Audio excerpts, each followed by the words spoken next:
Hi viewers, welcome to mister Vek channel. நான்கள் Vek. இன்னைக்கு வீடியோவில் மீண்டும் தேடல்ங்கிற தமிழ் டபுள் மூவியோட ரிவ்யூ தான் பார்க்க போகிறோம்.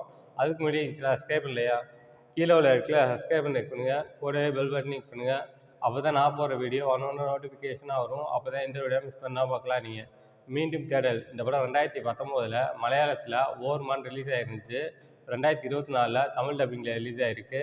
இந்த படம் ஒரு ட்ராமா சேனலில் எடுக்கப்பட்ட படம். இந்த படத்தில் சுராஜ், காயத்ரி, ஜெயகிருஷ்ணா இன்னும் படம் நடிச்சிருக்காங்க.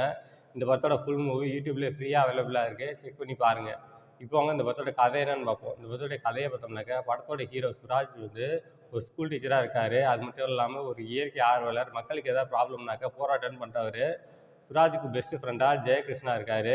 சுராஜோட ஒய்ஃப் வந்து ப்ரெக்னெண்ட்டாக இருக்கும்போது சுராஜ் இறந்து போயிடுறாரு. சுராஜோட பொண்ணு பெருசாக வளர்ந்ததுக்கப்புறம் ஸ்கூலில் என்ன பேசிக்கிறாங்கனாக்கா, சுராஜை கொன்னது போலீஸ் தான் அப்படின்னு சொல்லிட்டு பேசிக்கிறாங்க. இந்த விஷயம் வந்து ஹீரோட பொண்ணுக்கு தெரிய வருது. ரொம்ப அப்செட் ஆகி இப்போ டிப்ரெஷன் ஆகிடுறா. உண்மையிலேயே அப்பாவை கொன்னது யாருன்னு தெரிஞ்சுக்கணும்னு ஆசைப்பட்றா. கடைசியாக அவள் தெரிஞ்சுக்கிட்டாலா இல்லையா, இதுக்கப்புறம் அது சுவாரஸ்யமான விஷயங்கள் தான் படத்தோட மொத்த கதையே. இந்த படத்தோட ரன் டைம் பார்த்தோம்னாக்கா 2 hours 7 minutes வருது. பொதுவாகவே மலையாள படம்னாக்கா மேக்கிங் பண்ணிடுவாங்க. அதே போல் இந்த படத்துலையும் மேக்கிங் ரொம்ப நல்லாவே பண்ணியிருக்காங்க. பொதுவாகவே மலையாள படம்னாக்கா 2 மணி நேரம்னாக்கா ஃபஸ்ட்டு ஒரு 1 1/4 மணி நேரம் அவங்க டே டு டே ஆக்டிவிட்டீஸில் என்ன பண்ணுறாங்க அப்படிங்கிறத காட்டுவாங்க. லாஸ்ட் ஒரு 45 மினிட்ஸ் 30 மினிட்ஸ் தான் கதைக்குள்ளேயே போவாங்க. அதே போல் இந்த படத்துலையும் ஒரு 1 1/4 மணி நேரம் டே டு டே ஆக்டிவிட்டீஸை காட்டுறாங்க. லாஸ்ட் ஒரு 45 மினிட்ஸ் கதைக்குள்ளே போகிறாங்க.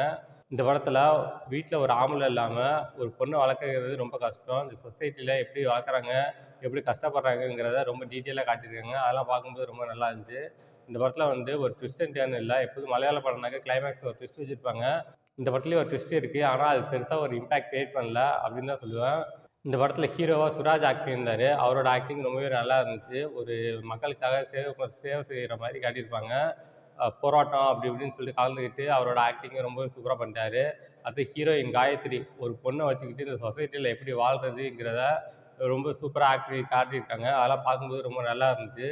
அடுத்து ஜெயகிருஷ்ணா வந்து ஹீரோ ஃபேமிலிக்கு ஸ்டார்டிங்லேருந்து எண்டு வரைக்கும் சப்போர்ட்டிவாக இருப்பார். அவரோட ஆக்டிங் ரொம்பவே நல்லா இருந்துச்சு.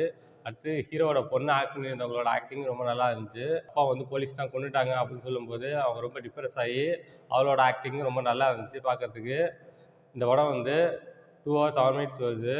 First half slow, second half slow. மொத்தத்தில் இந்த படம் எப்படி இருக்குன்னா, இது ஒரு பிலோ ஆவரேஜ் படம். இந்த படத்துக்கு நான் மார்க் 5க்கு 2 தருவேன். இந்த படத்தில் எந்த விதமான அடல்ட் கண்டென்ட்டும் இல்லை. எல்லோரும் ஃபேமிலியோட என்ஜாய் பண்ணலாம்.